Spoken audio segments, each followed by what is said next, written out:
Hi everybody, I'm Tara from Crooked Row, and today we're going to go over how to fill your raised beds. Everyone's going to have a different type of raised bed depending on your situation. So you may be in the city and you're working with maybe a small raised bed or even pots.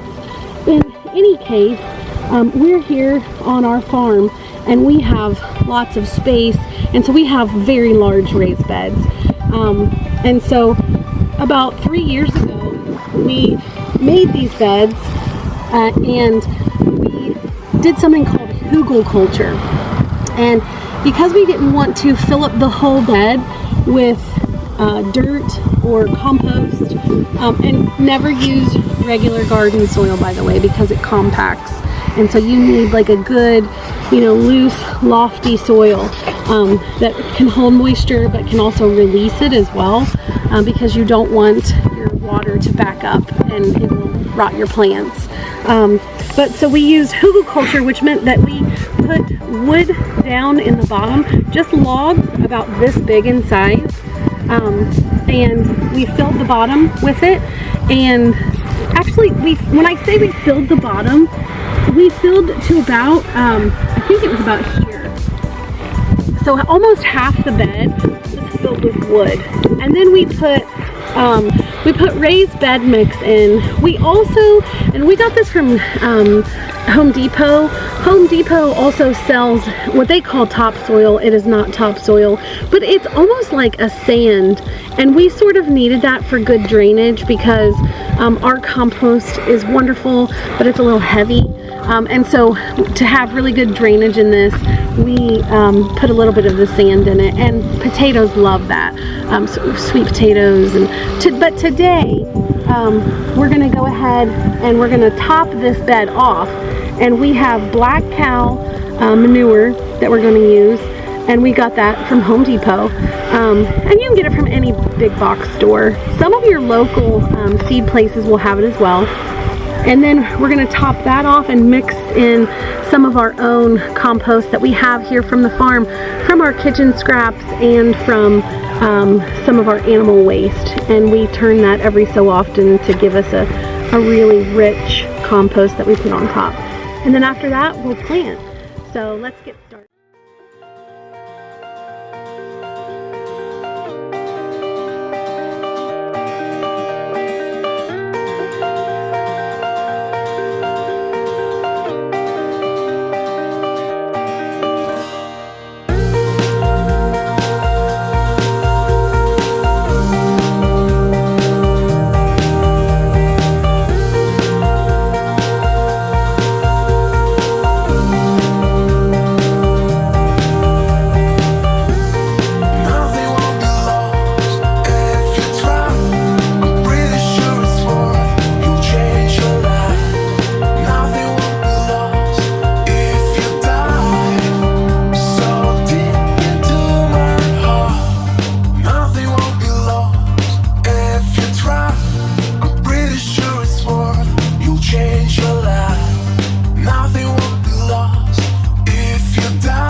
have the compost on and our compost on and mixed in, I'm going to go ahead and plant this bed with just some different things that do really well in the spring.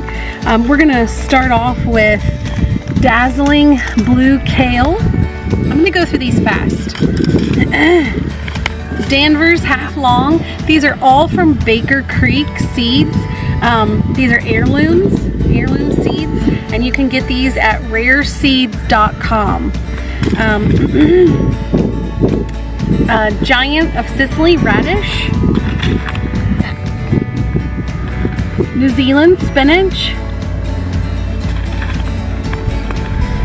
lettuce Tom Thumb,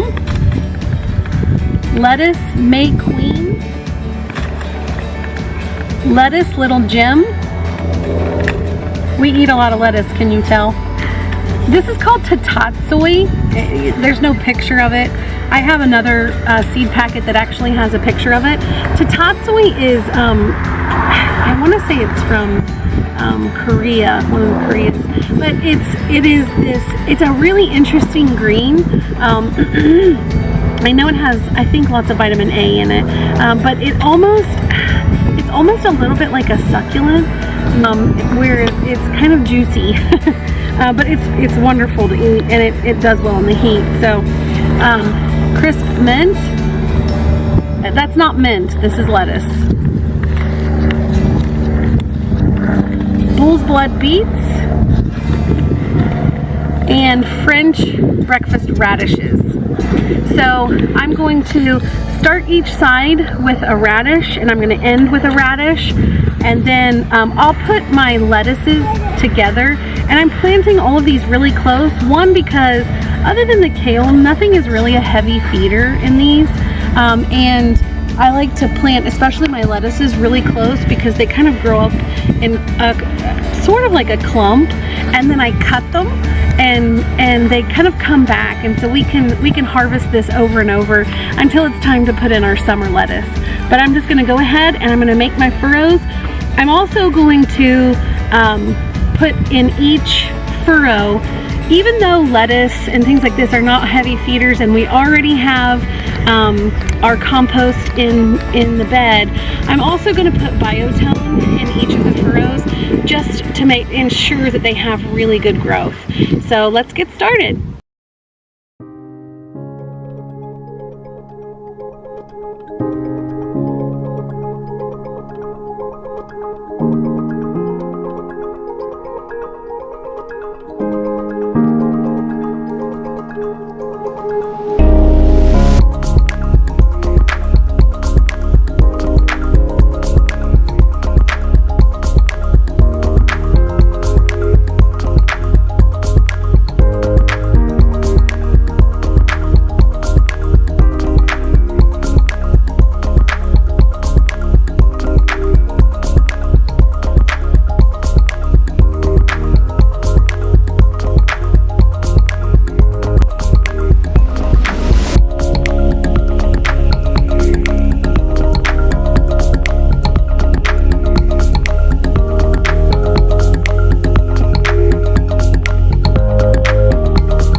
Have it. We planted this bed with all of our spring greens.